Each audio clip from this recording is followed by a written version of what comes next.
Welcome. Welcome into the studio. All right. Thanks for having me. It's good to having you here today at the not that you're an advisor in any optimized, capacity. baby. You're definitely optimized. optimized. Absolutely. There's where I hesitated to say that word to start, but No, I'm optimized. I'm ready. it's fun to have you here, certainly over the holidays. Mhm.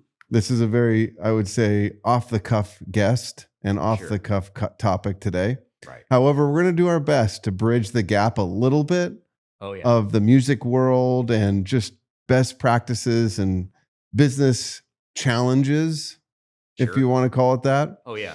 Not a miss for challenging business I appreciate situations. it. Totally. I appreciate that. So we're going to do our best. We're going to have a little fun here today, Okay.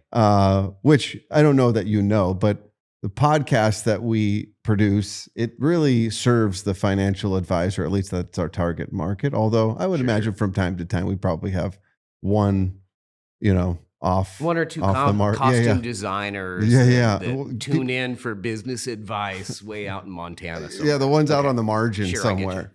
somewhere. Maybe one or two though. Right. And we really aim to really hit three marks. One of three marks. One Okay. is helping advisors optimize their practice. That's probably the least topic that you would be interested in. It's very much shop talk No, I'm very interested. of financial services Sure. and technologies and all of the mundane things, but that directly apply to our business. Okay. The other part of it is helping them learn from other quote unquote optimized advisors, where pushing the envelope is just other successful people in whatever right. Sure. Yeah. For example, we did an episode on a hotel entrepreneur. Okay. It was awesome. There's so much Yeah, to be for learned sure. in the challenges of building Yeah, a of course. business that speak to any business that you're in. Right. If you're trying to build a business, it's hard to do it. How do you do it? For sure. And then last but not least is really helping advisors optimize their life, Mm-hmm. whether that be topics on health or Oh, yeah. fitness, or lack thereof. We do a wine episode Sure. every holiday and teach Yeah. them how to be better alcoholics Yeah, of course. during the holidays, which, by the way, someone suggested they listened to the most recent holiday one, and their advice was, you really should do an episode on non-alcoholic drinks. Sure. Yeah. And I was like, yeah, absolutely. We probably should. That's a really good idea. That's a good And idea. taste how bad these are Yes, exactly. and like why I still drink alcohol. Yeah. I'm just kidding. Right. Sure. Anyways, I say that all to say you definitely are going to fit a few of those elements yeah. that we're going to talk about. So without further ado, why don't you officially introduce yourself? Yeah. So, Harlan Hodges. I'm a composer, pianist, studio pianist, entrepreneur, teacher. Many, many things. You spin Yeah. multiple hats or Yes, plates. I- You wear I- multiple I- hats and spin many plates. Yes, exactly. So, it's hard to identify as one single thing, but if I had to pin it down in one word, I would say musician. Okay, I want to get into that because that's one bridge that we could put together, but Sure. let's put a pin in that. In other words, one of the big challenges advisors face in their career is trying to be everything to everyone, and ultimately, whether their business demands it, their client demands it, or they come to it on their own, they ultimately have to decide, I cannot be everything to everyone. And at Right. some point, I got to take a stand Yeah, of what you gotta I'm say, going to 'cause be when I grow everybody's up. looking for one. Everybody wants you to be one thing. They don't Yes. want you to be a lot of things, because if you're a lot of things, they're like, well, that guy could, even if you're the best at all those things, Yeah. that guy couldn't possibly be good at all those things. So Right. The world wants you under one. Right. But I would love to learn from your perspective. Like, again, we were talking the other day about all the layers within the music industry Right. and the different roles and positions and facets that individuals can play. But somebody like you who has the skill set, or one specific skill set as like a pianist, of like, Sure. okay, yeah, I can play anything, but Right. can I be everything to everyone and fill whatever hole? I don't know how that works, but I Sure, would love to right. learn more about that. Yeah, and I think specifically, like in an environment like most of my professional career has been spent in Hollywood, in Mhm. the LA scene. And I think especially in an environment like that, people want you to be one thing. They don't want you to be 100 things. Okay. And oddly enough, that's how I've made my career, is being all these different things rather than one thing. So Interesting. it's a pretty rare for somebody to cross over. It is. It's to have a crossover type of a career, whether that's genre, music, that you're playing all different genres, or especially the two main sort of being classical and jazz music in terms of the studied thing. But they want you to be one thing. You can't be this if you're that. You can't be, or you can't be a good pianist if you're a good composer. Oh, you couldn't possibly be a good conductor if you're a good producer. Or, it's just sort of they want you to be one thing. And for me, I've summed it up sort of as I'm a musician. Right. Because it's the most catch-all to everything. I got it. So, and I like that word. Okay. I identify. Okay, so for fun, okay, why don't you jam a couple holiday, because we are recording this in December. Everybody it's knows right the before Vince Christmas. Guaraldi Christmas, which is the famous, and I'm just reading some chord symbols. Sort of like, I would imagine you've played this many, many times, or no? You could call any tune. I've played this particular tune because people request it. Right. Okay, but every time I play it, it's going to sound different. Okay. Right. So I'm just looking at a lead sheet, just like a typical jazz thing. But if I...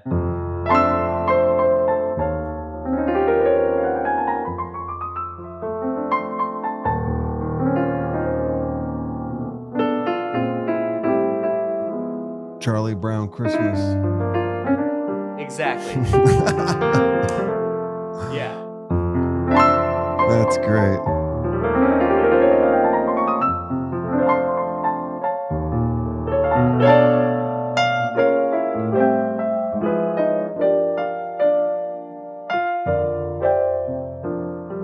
Right. That's awesome. So, do you have a favorite Christmas song? We were just thinking about this yesterday. We took this little North Pole Express ride with our son in the train, and the tune "Have Yourself a Merry Little Christmas" came on, and I looked at Mom and I said, "This is my favorite Christmas song." Oh, there it is. But 2 days ago at a gig, I can't remember what we were doing, but if I just flip, a couple of pages, I just have a little book here of stuff, and it really just has like a little lead line with some some chord symbols. But I think we were doing Frosty the Snowman or something, and then I saw this one.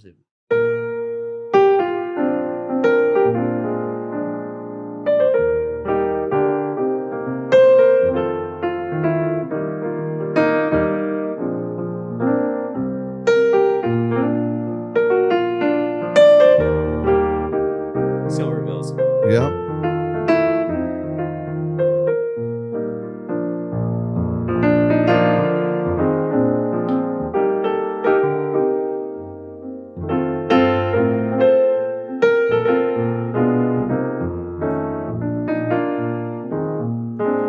You can go on for days.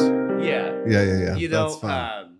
That's really cool. So, and it can be anything. And then maybe I'll improvise, on something like that's more like a jazz. Yeah. Right. But in terms of Christmas music, I literally had just told somebody, Silver Bells is my favorite. It changes. But if I really do think about Christmas music, is great because it's melodic and it's connected to... Music does a lot of different things. Oh, but one of the things that it does is it sort of connects our life and our experiences in life, and puts sort of it's like the magic carpet ride you're on with. And when you hear a tune like Silver Bells, or you hear a tune like the Christmas song, or any of those things, you associate those with maybe your father, or that time when you got the present when you were a kid, or and so I think about the message of have yourself a merry little Christmas, and I think that sort of, for me, is as close that it gets to a Definitely. great melody, a great lyric, the warmth and the feeling of the it's a great piece Oh, of I'm going to music, come back to the magic carpet ride statement of Sure, music, yeah. but let's put a pin in Sure. that for now. You weren't born in LA. No, I grew up in the Let's talk Panhandle, about your yeah. background. Yeah.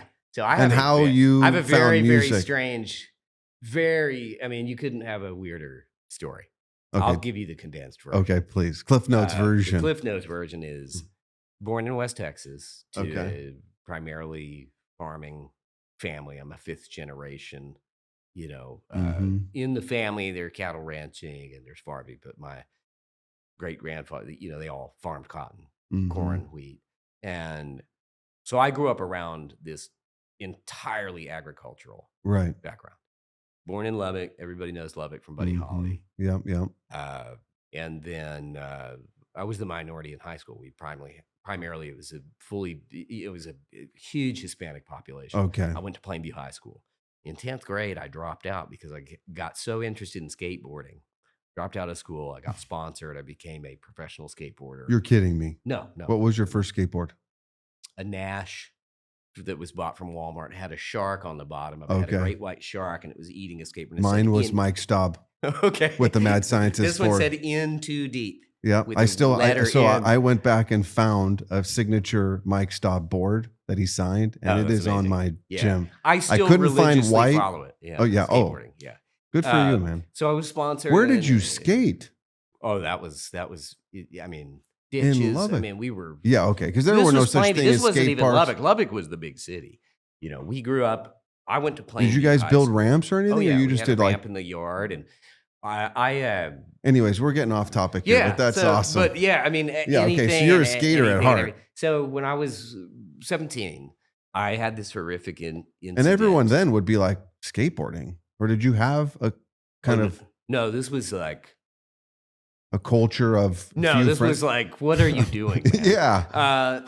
But there's a weird crossover in motocross. Yeah. And bull riding. Yeah. And, West Texas is the kind of place where you'll be driving down the street and you'll see a Spitfire, skateboarding wheels company. You'll see a Spitfire sticker on the back of a horse trailer. Right. It's sort of ingrained in our culture in that, there's a lot of that's really countercultural, cool, bull riding. It has a similar thing. So I had friends that were riding motocross and riding bulls. Right. So we all got along, but we weren't necessarily like cowboys. But when I was I was 17. It was like 3 or 4 months before I turned 18. I had this horrific injury where I practically ripped my foot off, and I didn't walk for 2 years. And my mom, through skateboarding? Yes. So my skateboarding career is over like that. No sponsorships, all that went gone. And then I found myself being like, okay, I've dropped out of high school. I don't have a high school diploma. I'm not a farmer. I'm not a farmer. What in the world do I do? And so I had to actually sign to have my foot amputated. And it sat above my head for majority of the time of the day for well over 6 months. And I had to, it was horrifying.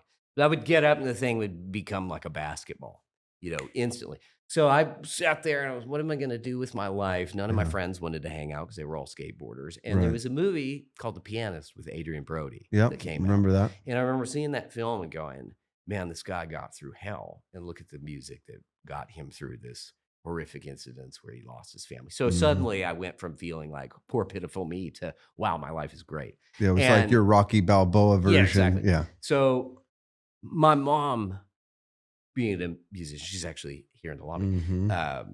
She was a church organist and taught at the Baptist University in Plainview and taught vocal and taught pipe organ. And so when I was younger, I was taught to read. I didn't have a love for it. That's what we did. We're like the Von Trapp family. As the family, you would have learned early on of like traditional piano lessons and... Right. Yeah, of course. I mean, that's like what you do when you have a, then we're going to do it with our kid. You don't have to go into this, but it's a valuable skill to have in your life. So here I am with my foot above my head and my dreams are shattered. Like the only thing in the world I wanted to do was continue to skateboard. Right.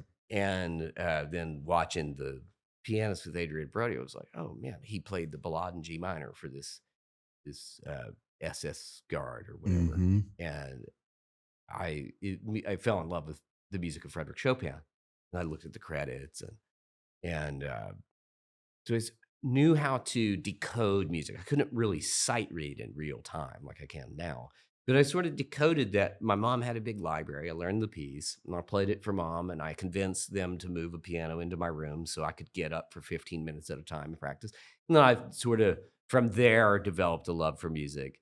And then I thought, in my mind, I was thinking, how can I possibly avoid getting a real job? Mm-hmm. Maybe if I go to music school. And so that's what I did. I went to commercial music school. Because you're just not a student. No, Like traditional, no, but the no, traditional. no, Yeah. no. And, You know, it is interesting when I'm listening to this.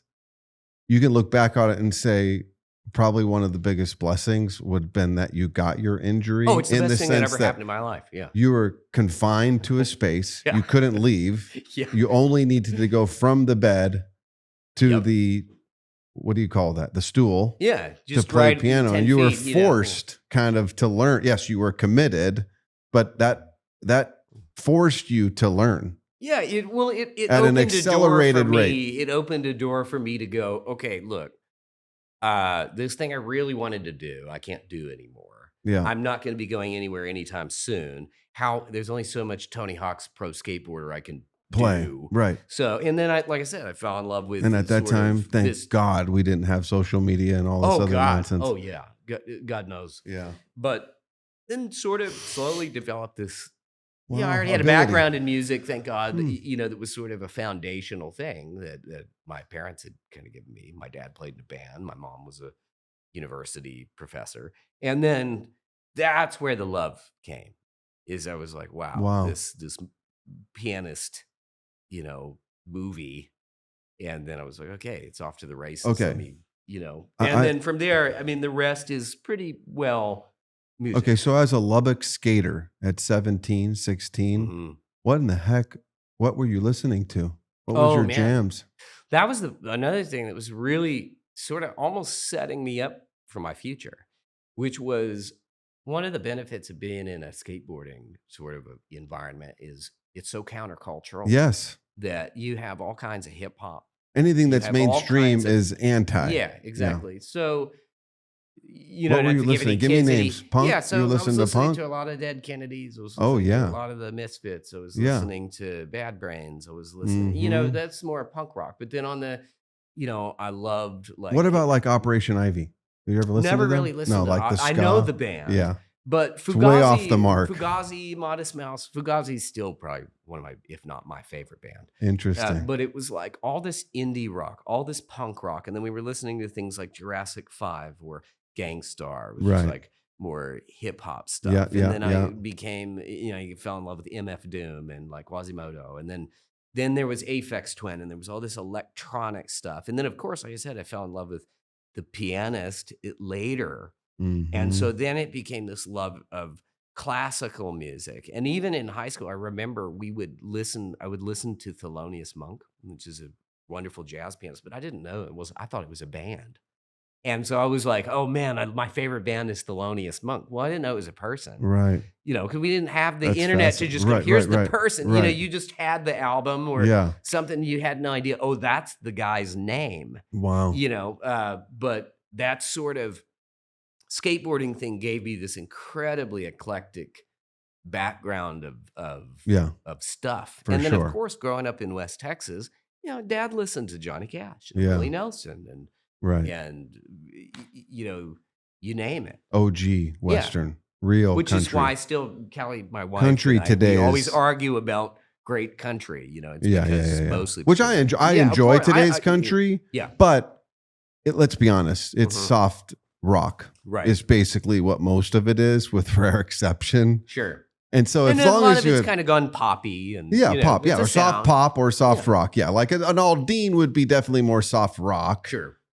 And then of course, you have Beyonce is definitely pop. Yeah, but I get down. Like I like Jelly Roll. I like Yeah. some of the stuff Yeah, that's okay. going on. There's a lot of. You great probably music being like made. him and his story, Of maybe course. more than necessarily his music. Not that his music's bad, but I'm just saying maybe not your speed of Sure. like I'm going to turn that on the radio. I have a pretty wide mix? I have a pretty wide. Yeah. Okay. I also am going to ask you to play a few songs that are coming to mind as we're talking about. See if you can pull them out of your hat. Well, I may not be able to, but yeah. So that's sort of where things. I think I look back on my career, or not look back. I don't have very far to look back. I'm at the front of it, really. Yeah.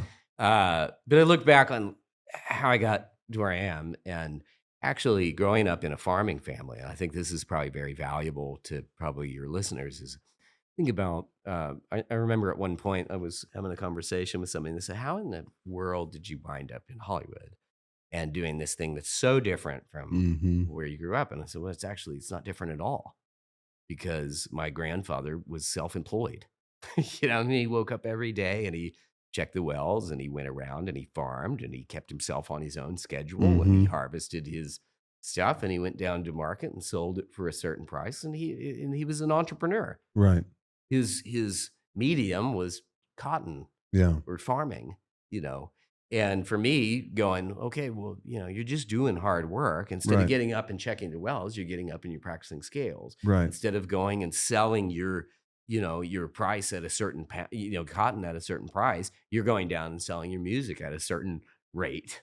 It's all the same. Yeah. You find the analog. So actually growing up the way I did, which is the values of hard work, right, and the values of what's important in life. So how did you progress your career from the room in Lubbock to getting in LA? Yeah, and it's not like an overnight thing. I've always been. How would you summarize that journey? Well, and then from there, like, what lessons learned, what were one or two big challenges that you faced, and how'd you overcome that? Right. I think,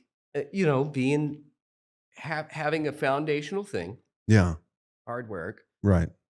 And then also having. You were passionate about it. You're committed to it. You have. Well, that was always put into my skateboarding too. And in skateboarding, it's such a communal thing. And that's true. Your best friends are your favorite skateboarders. You're making me really miss skateboarding.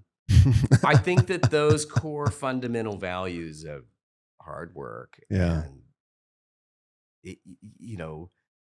being culturally into something, and it's your path. I think those sort of set me up. But when did you move out of Texas, and then when did you get into LA? So I moved to Austin. Oh, you did first. Okay, for about 5 years. I had which is a big music scene. It's not Nashville, but it's a big music scene. Yeah. It's a great scene. Yeah, and in many ways, it's better.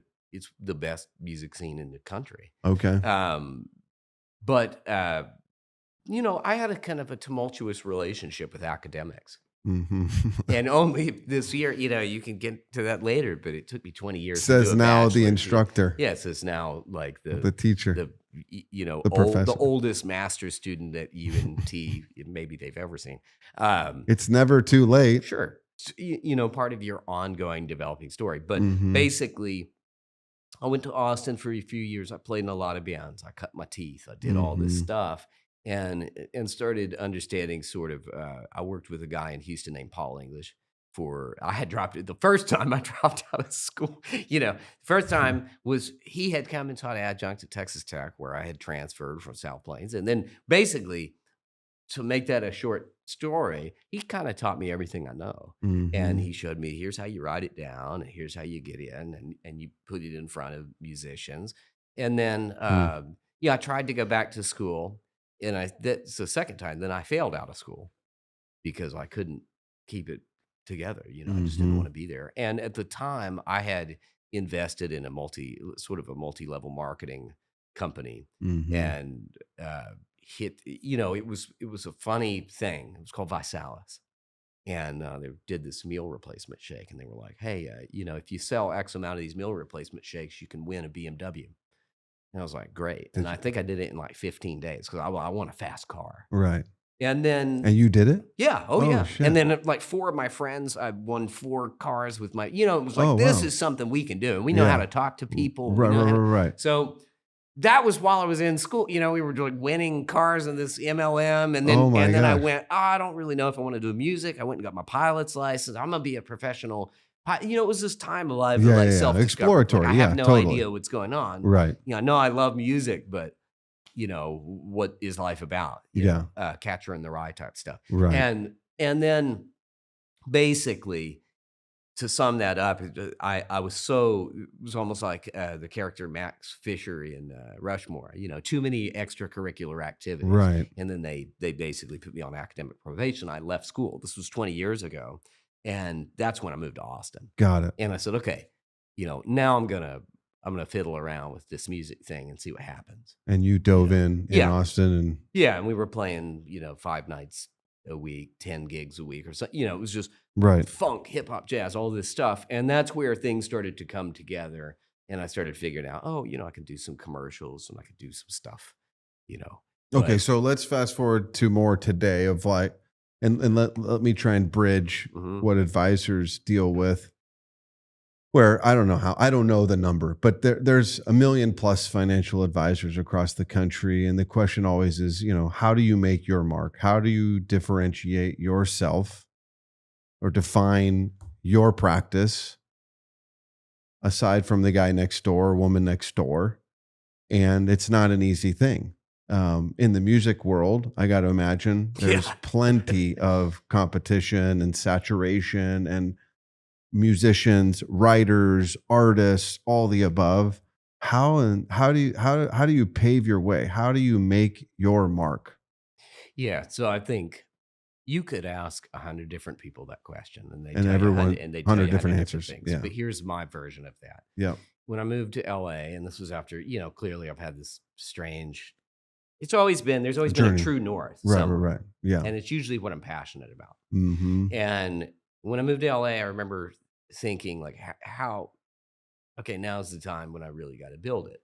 And I spent the first, 5 years of that trying to figure out what people wanted me to be. Right. This goes back to, what are you? What's your, are you a, Yeah. I think, and then in 2023 or 2022, my best friend that I grew up skateboarding with, his name is Peter Kells, who was a really great friend of mine, hung himself.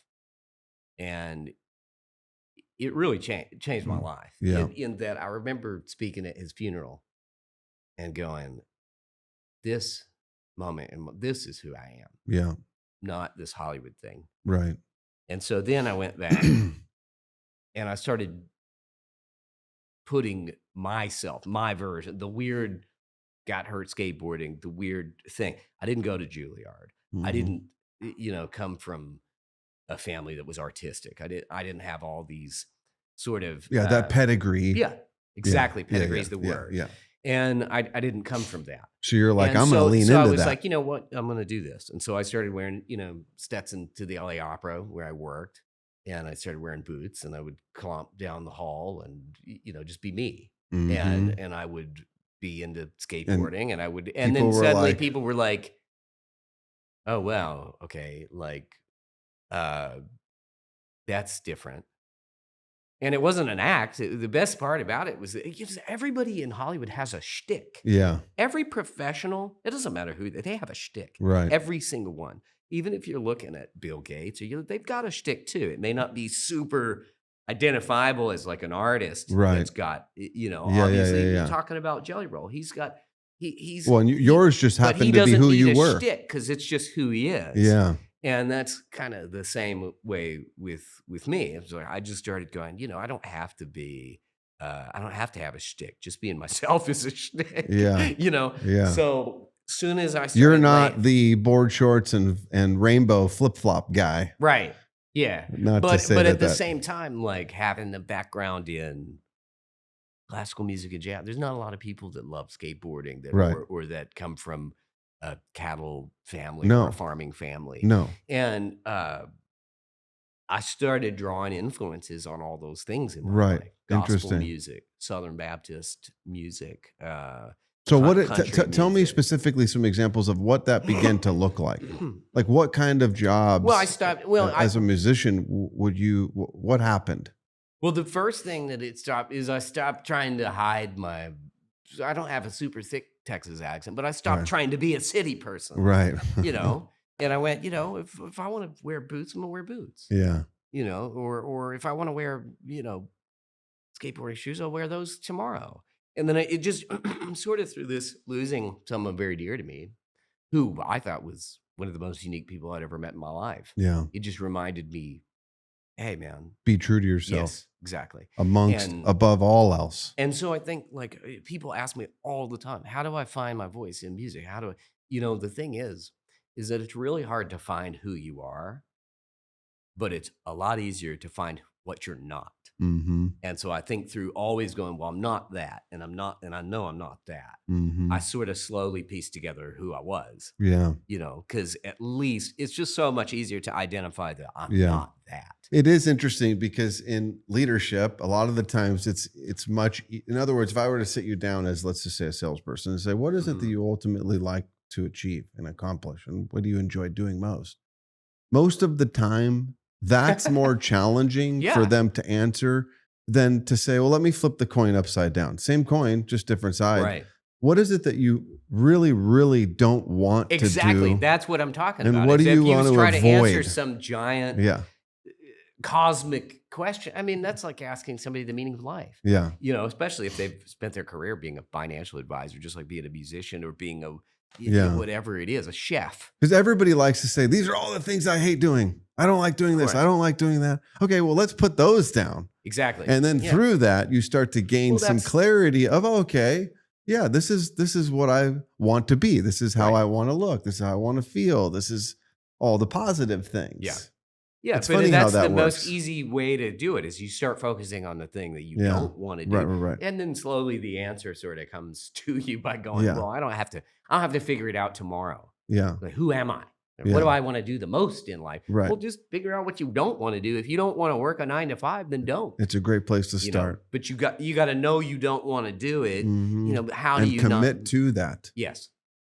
So that's I think that as soon as I have a lot of my life has been built on sort of almost like, I don't want to say tragedy. I've been very lucky and very blessed to not, we didn't grow up with, a lot of people grow up and they have financial hardships, or they have racial issues, or they have drug issues. Like, we didn't grow up with that. Like, I grew up in a great family. Yeah. So thank God for that. Right. But a lot of the things that have springboarded my career and my life was tragedy. Was these sort of semi-tragic, certainly in Peter's case, that's huge. Yeah, that's more of a tragedy. But you look at like an ankle break and not walking for a while, that's sort of, well, I don't know. Losing your foot would be tragic, pretty. Well, I don't know. Losing your foot would have been pretty tragic. Sure. Yeah. Thank God you didn't. Right. Okay. So now, let's flip the coin over and say, okay, talk to me about one of your first big victories in your career, successes. Like, how did that look? How did you get to that point? What happened? You've been involved in award-winning music. That's a question, not a statement. Mm-hmm. Have you? Well, okay. How in the heck did that happen? I think that. How did you get yourself in an environment, in a room where maybe as an early on started sort of recently happening? It did. Where it's like, there was like the victory, the success is the definition of it has changed. Yeah. Because it used to be, oh man, I paid my rent. Right. Playing at these gigs. I got this gig. I paid the rent. Yeah. Right. Or it used to be, man, I got on stage here. Mm-hmm. Or I had a recording session. Mm-hmm. Doesn't matter who it was with. I got one. I got one. Yeah. And then now it's like, playing on stuff that's getting nominated for Grammys or Emmys or on things, Is there something you can play that you're attributed to? Well, I've built most of my career in film. Right. Film music. Okay. So it's other people's music that basically you don't have any title, any rights to. But basically, in my opinion, it's probably, if you can make a successful career out of it, like, that's where I would love to be. Because I don't necessarily enjoy being in the limelight all the time. Sure. But I like being in the business, if that makes sense. Yeah, but we talked about that, like like the music business is 99% invisible, because you got 99% of the work being done by people that nobody has any clue who they are, but they know the 1% of the face. Yeah. They know the face, they know the artist, Right. they know the Right. movie, or they know the thing. They don't Yeah. have any idea, even in, like, say, for instance, a movie, they'll know the composer. Yeah. They'll look at a big composer, but it takes, that composer will have 10, 15 people, just like a business like this. They're a business. Yeah. They have people working for them Mm-hmm. that are getting these things across the line. It's not just one genius person, Correct. but the world likes to think of those people as one genius They get the credit. artist, Yeah. this artist. Yeah. But Yeah. it's not. It's all these really, really talented craftsmen, Yeah. really brilliant people that are piecing that picture Yeah. Okay. together. Okay. And I think so. Success for me, how that's felt is going, wow. I started recognizing this slowly. The people in the room were different people, Mm-hmm. and I started recognizing it started as just being in a room with people, and then slowly it started going, oh, well, I know that guy. Mm-hmm. That guy's and then it You're grew and it making grew, and then you connections. find yourself in the room and you're going, wow, I'm in the room with Mel Gibson working on his movie, or wow, I'm in the room with Michael Bublé, or wow, I'm in the room with now I'll name people that are just as big, but that you wouldn't know. Like now I'm in the room with Chuck Berghofer. Nobody knows who that is outside of the music world, but he was Elvis's bass player, Sinatra's bass player. Oh, So wow. then you start, but that's the 99% invisible. Nobody knows. Right. Right. But then you're looking around, you're going, But many of those are the true geniuses Yeah. of course. product, fill in Yeah. the blank. You would know him because he played the bass, like doom doom doom doom doom. In these boots are made for walking. Oh, yeah. So you know these people, you Right. just don't know them. By name, Or yeah. Randy Kerber, he was the feather, the piano underneath the feather in Force. Da da dee dee dee dee. Oh, yeah. And you know them. They're Yeah, they're of course. subconsciously Right. in your life, Right. and maybe that even changed your life, but you don't know who they are. Yeah. So Well, it was fascinating to me. So I was listening, I forget recently, it was some documentary, and it was a hip hop or rap documentary. And there was, I guess I would call them in that we're also a composer. Sure. Is that what I would call them? Yeah, of So course. that person's role was to come up with whatever the intro would be for, let's say, a famous Dr. Dre song. Sure. And he creates just that. And they would create the loop, Exactly. The whatever it was. 15 seconds. And that changes that person's life. Mhm. Because Dre listens to it, or whoever listens to it, is like, I want that. Yeah. That happens. Yeah. But this is That's a just question. this I is wasn't just asking. this is just a guy, Yeah. and circumstance leads them to the thing. And I think just, going back to what is success, Mhm. I think at least for me, it's that slow process that you finally look around and you go, oh man, like I'm in the room Yeah. with all these people. It's not a specific, I just played on the new Pixar film. That was like what? Yeah. It's weird. Yeah. What'd you What? play? Piano. I did all the No, I keyboard mean, but work. like specifically, can you play what you? No, I would have no idea. I was Oh. all reading the music. Oh, right. They sit you down, they put music in front of you on the And day, you and read on it. the spot. The 150 people, 100 people they've never seen the music, and you go. I mean, it's Oh, a very wow. high pressure, Oh, wow. high pressure job. Wow. You can't make any mistakes. You're under. Okay, the so gun. in that scene, in that world, how do you continue to get those calls? What happens in that? How do you? Well, the thing is, that's what I don't know if the phone's going to ring. Yeah. I have no idea. But that's what's weird about it, Mhm. is that it requires so much of your ability to be flawless in a lot of respects. Mhm. And the only way to stay on top of that is to work all the time.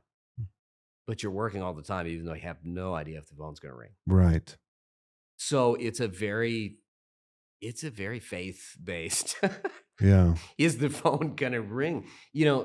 And honestly, I love that it rings, Mhm. but it's the phone ringing is not what motivates me to pursue the music. I love the music. You love the So, music. yeah, it's true north for me.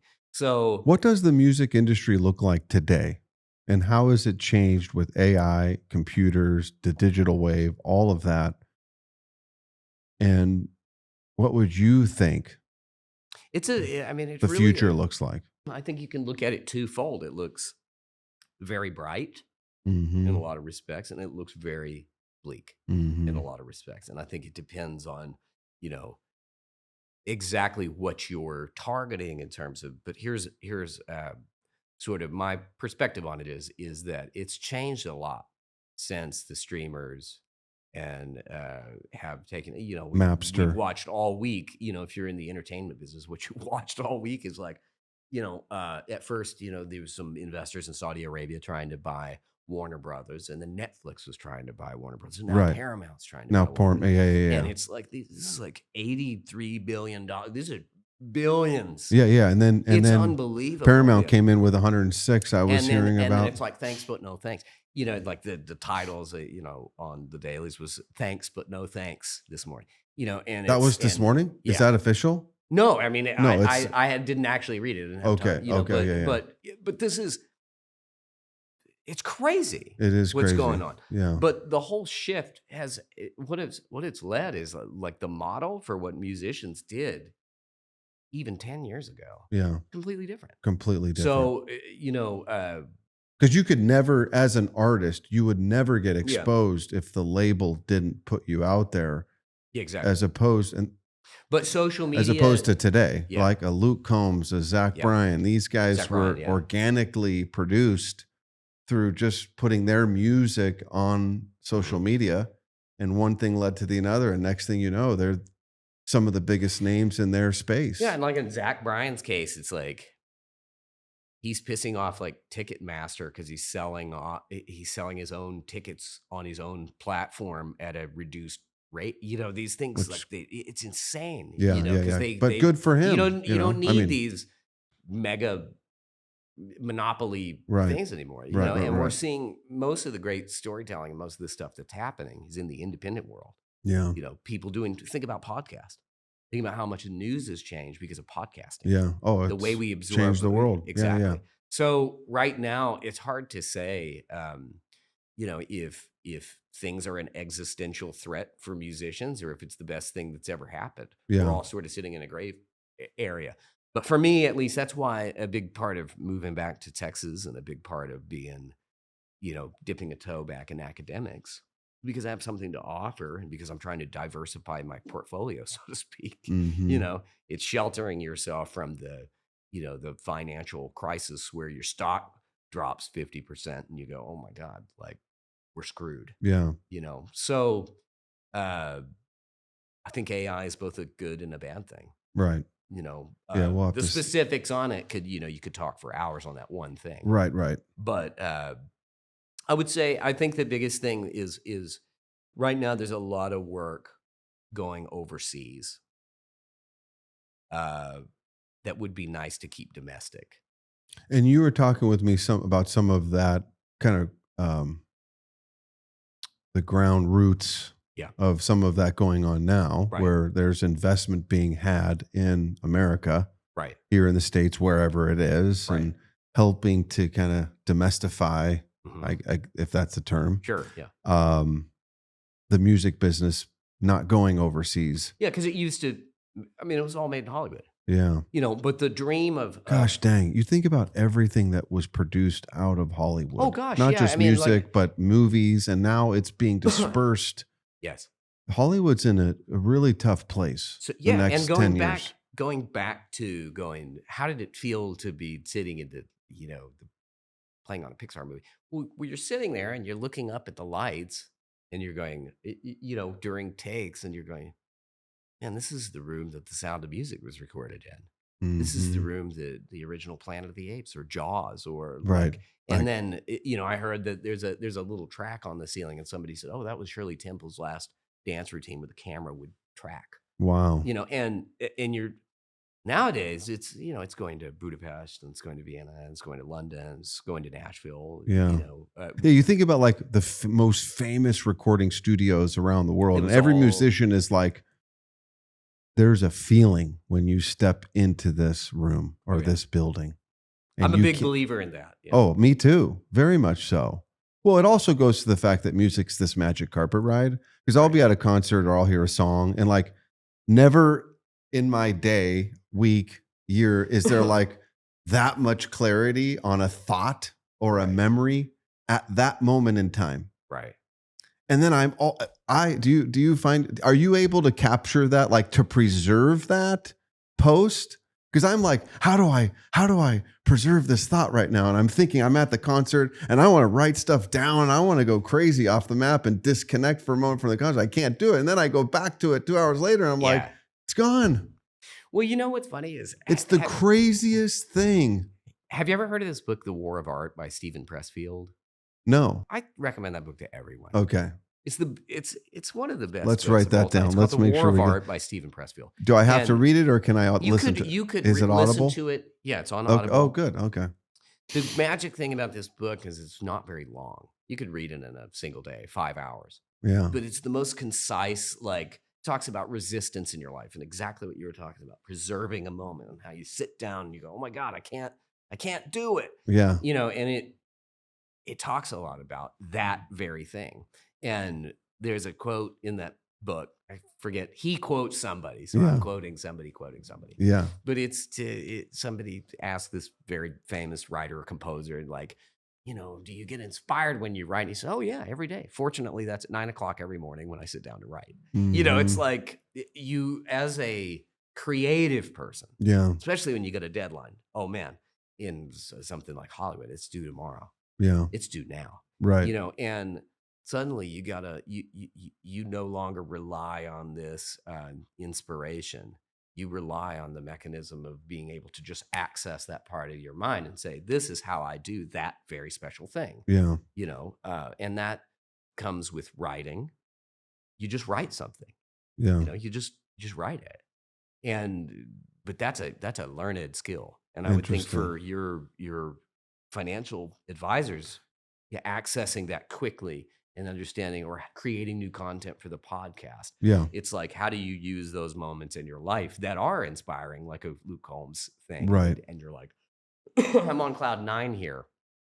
How do you channel those into now you've sat down and you've accessed that, you know, quickly? That's a skill that you develop. Right. And I think The War of Art is one of the great books on human resistance in terms of self-development. So I think about you as a creator, an artist, if you will, but then also, and being true to that, with the then challenge of how do I also be an entrepreneur, which means sales. Yeah. And that's a big one. It is a big one. Yeah. So, you know, how do you manage that? Because it is a push and pull. Well, most artists have management. Okay. Right? They'll have an agent. They'll have a manager. Their team. Let's call it that. And those people handle everything. Yeah. And I had more traditional management in LA. And then there came a time when I was like, you know, if I'm giving 15% of my paycheck to this guy, why would I do that when I can do this better myself? Mm-hmm. And that you have to really learn how to, it's a very, at least in the music business, is a very, very fine line. Right. About how you talk to a client as a creator or an artist, and how you talk to them as here's the budget, here's the thing. Yeah. It's not recommended for everybody. Most artists are terrible at it. Right. But I'm not particularly bad at it, you know, and I like, and in a lot of ways I like to do that because then I can keep a tighter rein on where the budget goes. Yeah. So I found value in running it myself and starting my own company, and essentially self-managing. Have you been asked to do jobs where you're like, this is not who I want to be, where I want to be, what I want my brand to be, and having to say? The value of where I'm at least, is because, you know, I think a lot of times people think of going back to the artist. You know, you look at somebody, that's true. An artist, they are a brand, whereas somebody like me, it's like more like being a ninja. Right. Nobody knows who I am. Yeah, give me the assignment and I'll go in. Yes, give me the assignment. And I tell students like at University of North Texas, You know, being a musician is a lot like being a contract killer. Mm-hmm. You know, you sort of You don't know where your next call is you going to don't be. know where the call is, and you also don't have any emotion about it. So Right. personally, it's just business. You just go do your job. Got it. Understand. And so, you know, there would be limits to which I would go. That's not for me. Right. You know, I'm not going to go do I probably would not go do like a Church of Satan documentary. You know what I mean? Right. Like that's not something I'm interested in doing. I don't want to contribute to certain things, you know. So was there an example of something that you've had to do and pivot to make it work? Yeah, I think a lot of the things that I've had to do have mostly been like, wow, the numbers are tight. I've got to do this job. And I don't want to do this job, but I've got to do this job to make it work. You know, and there was a time, especially during the pandemic, and certainly this tumultuous ride of Hollywood has been horrendous. Yeah, I could imagine. Horrendous over the past 5 years. You look at it, you look at the pandemic. Pandemic in LA or New York was not what it was in like Dallas, Texas. Right. These now sort of AI. social movements, like, you know, Black Lives Matter. Yeah. You know, the more diversity initiatives. Correct. Like those have both good and bad aspects to Correct. them. But if you're a straight white male trying to work in Hollywood during that time, you know, you're not particularly the brand that people want. Correct. So that presents its own challenges. Right. Yeah, you know? that's a great point. So, you know, I would say the things when you say, have there been things you just didn't want to do or that are not on brand? Yeah, all the time. Yeah. You know, but you sort of go, okay, in order to stay afloat, in order to continue to do this. You take your vitamins. Yes. You swallow those pills. Exactly. Yeah.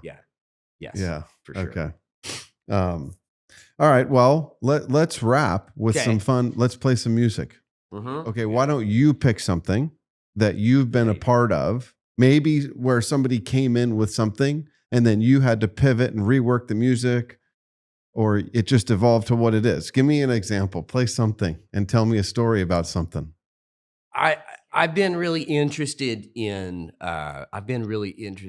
finding more things that are my pedigree. Mm-hmm. So, you know, well, that's the you as the creator, as the artist of like, look, if I can to sort of countrify some things, and as well as like I'll give you a really good thing, and I think this would work because Kelly mentioned this, doing a spin on something that's not a traditional thing. So there's a form of piano playing called stride. Okay. And it's an antiquated sort of form of piano playing. Okay. That was very, very popular in the 20s and 30s in America. And you would know this because of Scott Joplin, the entertainer. So I'll give you a snippet of what that would sound like. Okay. So if I play a stride thing. Oh. It's in every damn Western I've ever. Yes. So every country Western saloon in every movie that I've heard. So this is like a form of music that not a lot of modern piano players really, they look at it more as like, that sounds like old music. And it's the thing about it is it's incredibly hard to play because you have to keep this thing in your left hand. And I have to be able to look at you and how much my hand is moving. You have to basically feel. You have to just basically learn how to do this thing. Right. And then to be able to then have the freedom in the right hand is like, you know, it's a pain in the butt. Right. But oh wow. So just going back to silver bells rather than a thing. If I was given silver bells, and instead of doing this really, I might go.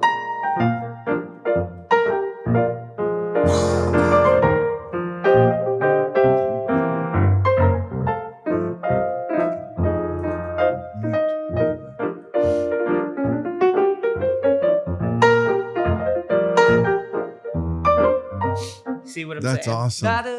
Yeah. So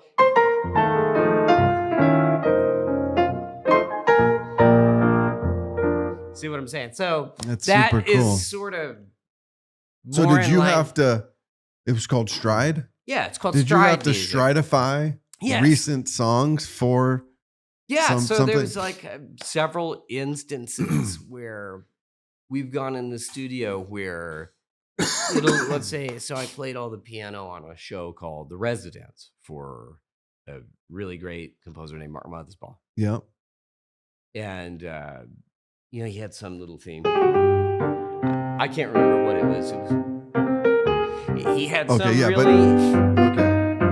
more traditional in the sense of the word. Start coming in and doing something that's so like cool, that, man. where I'm asked to essentially do a spin on something or improvise on something. That's so cool. So yeah, I'll take a tune and that is a big part of why I get hired. Okay, talk to me about what as we close. What does your vision of success look like to you? These big questions are much easier to say what it's not. Okay. And my wife and I just recently made a large life-changing move from Los Angeles back to home. The Lone Star State, baby. Yes. Welcome so home. I think if I sort of answer that with the model is that I knew I looked around at the most successful composers and the most successful conductors and musicians, and many of them, the people that I had sort of wanted a career like, I started to look at and go, that's not what I want. Mm-hmm. And it's weird when the thing that you want the most in your life, you're like, that's not it. Is also not it. What you want is also not what you want. Yes. And you're like, damn, what do I do about that? Exactly. So I think that you look at divorce rates in music. It's like, it's almost like you gotta be divorced. Mm-hmm. You look at people that don't have kids. You look at people that, they live completely alternative lifestyles. Your career, multiple marriages, multiple relationships. Your career is the center of the universe. Yeah. And of certainly my music and my career and my life are important. Right. That world. But I think I don't have a real definition. But I could say, I look at my other colleagues that do a very similar thing, and I knew that's not what I wanted to do. Right. So it's sort of TBD exactly what success is, because I've had a very successful composing career and a very successful playing career, and it's shifted and financially and had a lot of success in that. But I do think that that would be my definition of success, is just always going like, you have the true north in your life, which is your family, or your if you're a faith-based person, right? Whatever it is, true north there, or Yeah. true north with your family. Yeah. And for me, I think the true north has always been, at least in terms of music, it's been music itself. That's why I like to identify as a musician, not just a composer, because I write music, I play music, I write it down for other people, I record it for other people, and now I teach it. And so I think that itself is just being able to stay in the game, so to speak, of making music has been the definition itself, rather than a single, that's success. Yeah. It's a broader This was your scope. first time teaching? Your first experience at Truly, yeah. And it's been, I'll bet you that's quite a journey. Both, it's different than you think it's going to be, but I also think that that in itself is, you look at the evolution of yourself, or the development of yourself, and placing yourself in environments that you're unfamiliar with is the best way to grow. Amen to that. Yep. So I think that, I be comfortable being uncomfortable. Yes. And some of the best advice I've been ever given or heard. Yeah, and I think, we could end with sort of this. Speaking of that, in Death Valley, there's this pit that goes very deep. And there's probably some scientist that listens to your podcast is like, this idiot musician's so wrong about this fish. There's a little tiny fish, and it only exists in that one environment. And that environment's like incredibly, toxic. Challenging, extreme, all and the it's things. Like pitch black, and there's this little fish that just, man, he's like as happy as can be down there. And I think about that I love Death Valley. That little fish. And I think about that fish a lot of times because a lot of times I feel like I'm like, there's no lights on. I can't see anything. I'm in this crazy environment, and, I think about that fish Yeah. a lot of times. I'm just like, if he can, this little tiny fish, Yeah. So. Well, and being true to yourself and paving your way. For sure. Yeah. Yeah. But. That's awesome. Yeah. Just going back to what we said, teaching yourself or having that kind of mindset. I think that if there was a single, you talk to people, 100 different people that are successful, tell you 100 different answers. Yeah. But I think it's that quality that gives people the greatest chance of success is the ability to learn and continue to learn and sort of keep a beginner's mindset and continue to, at least for me, it's been a combination of that. And also not always trying to move my career in that direction. Right. Once I stopped trying to move it specifically in one direction, I always had targeted ideas. Yeah. But when you get far into the music thing, just like far into the business thing, you recognize that big moves are going to take a while. Yeah. It's, there's a lot of little things. And at least for me, anytime I'm going to try to get something in my repertoire or under my hands or a new skill or a new technique, I'm like, that's a year of time. And so having that mindset, that's a year of time. Well, and I love to the words beginner, always having that beginner mindset, even if I've been in the business for 30 years. Yeah. If you commit to that, that bears fruit. Of course. Yeah. And I think at least from my perspective, I am lucky to have the piano in my life, but it's also, it's unbelievably humbling. Like you never go, I'm good at this. Right. Because the minute you sit down at it, it'll let you know otherwise. Yeah, that's awesome. Immediately. Yeah. So anytime you think, oh, I've got this nailed, you got a curveball. It's never that. Yeah, and it changes. So that ability to shift your mindset into one of more less expectation and more just like saying, being present and being there and being in the moment and the ability to not always try to move things in one clear direction, but just knowing they're moving forward and having the ability to shift. Because a lot of the success I've had this year and most of the money that I've made was not planned. Interesting. None of it was planned. Yeah. Because I was, you weren't expecting 8 years before, it was mostly all my money came from writing. Right. This year, most of it's come from playing. Wow. Thank God I continued to play. Right. Otherwise, that would have been like, wow. Here comes 2025 coming around the corner, and I've had very little composing work. Interesting. But going back to just be open and listen. Yeah, you have to just go, well, I guess this is it, and then but you're moving the ball forward. Yeah. Always. Yeah. Right. So being appreciative and in the moment and not always going, well, this is nice, but I wish it was that. This is, that's a a dangerous, at least for me, it's a dangerous thing. Because if you start going, no, well, then it's, you may wind up not having don't be the anything going on. Yeah. So, but, well, Harlan, it was great having you in, man. Appreciate you very much. Thanks for having me. What a great story, fun story. This was a fun episode. Yeah, for sure. Well, I appreciate. I look forward to next time. Yes, I'd love to do it again. To all of our listeners, cheers. Yes, cheers. Yep.